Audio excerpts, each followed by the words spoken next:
Okie dokie, well, I have an anxiety attack from hell. And I'm just jazzed on caffeine, which is so helping. Social media Q&A. Basically, I haven't read these questions yet, but yeah, let's go for it. Uh, how do you set boundaries with social media?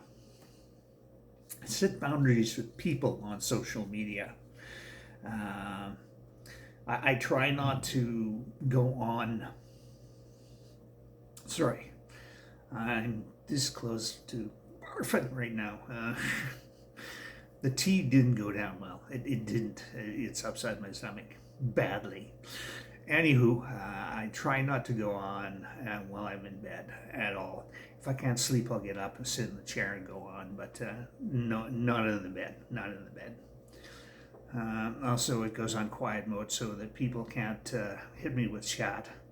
But the boundaries, people, is if you're being hateful or rude or aggressive toward myself, anybody I know and care about, and or a group of people, and I don't care what that group of people is, I'm going to drop you.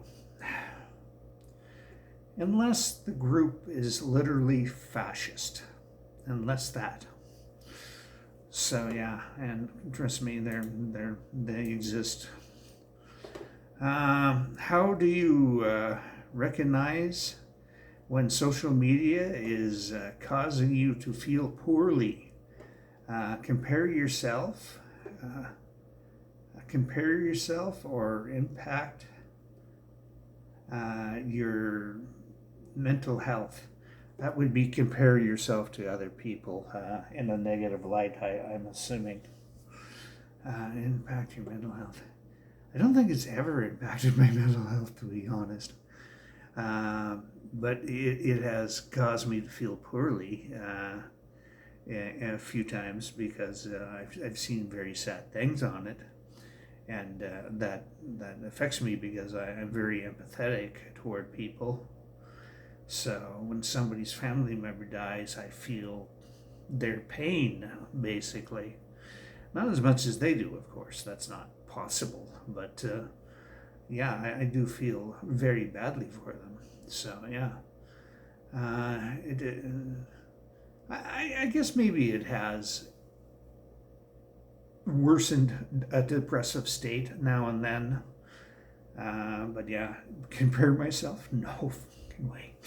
I haven't compared myself to anyone since I was like 23 or 24 or so.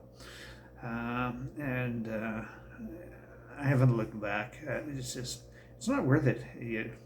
You are you, you're not them. You're never going to be them, even if you can do exactly everything they can do. Even if you can do it better, you're still not them. Yeah, don't compare. It's not worth it.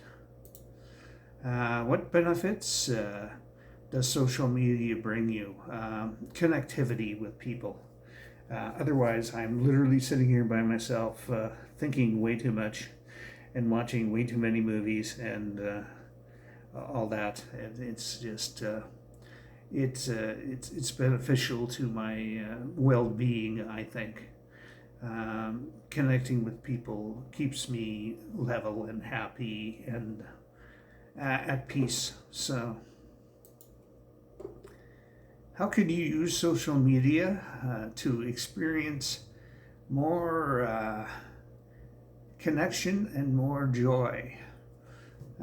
Just by being on it.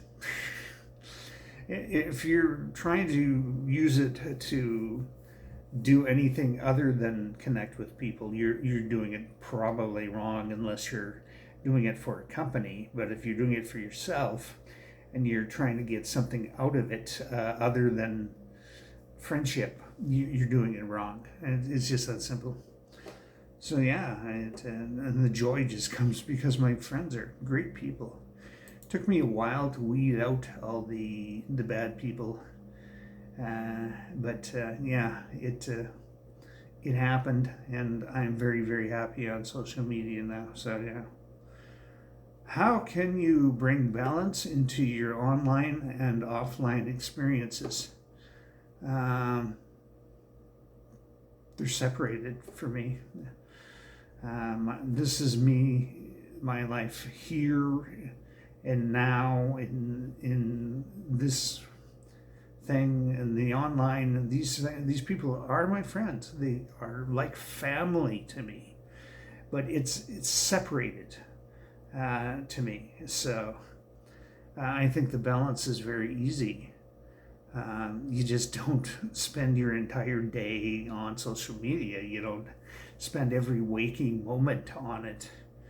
You don't spend more than a couple of hours a day on it. In fact, otherwise you're cutting into time that you could be using to do other productive things and hobbies and whatnot.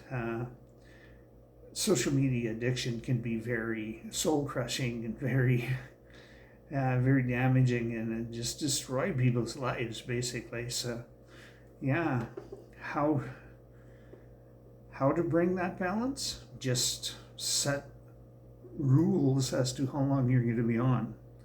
That's all I can say. What would make you feel empowered to show up as yourself online? Being alive.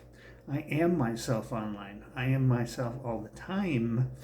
I don't play a part. I don't pretend to be somebody I'm not. I've used in the distant past. I've used online. I've used names that weren't my own, of course, fake names and all that stuff. Usernames that I thought were cute or witty or whatever, but yeah, or whatnot. But as for acting like somebody I'm not or something I'm not, that never happened. Not once. I've always been just me. So, I don't need to be empowered to do that. I know there's a very big draw toward trying to impress people and trying to bring glory to yourself, quote unquote. But I don't need that in my life. I don't. All my validation comes from just being with my people, like-minded people. That validates me. I don't need to be validated for things that I'm not or things that I can't really do. Yippers. Have a good one.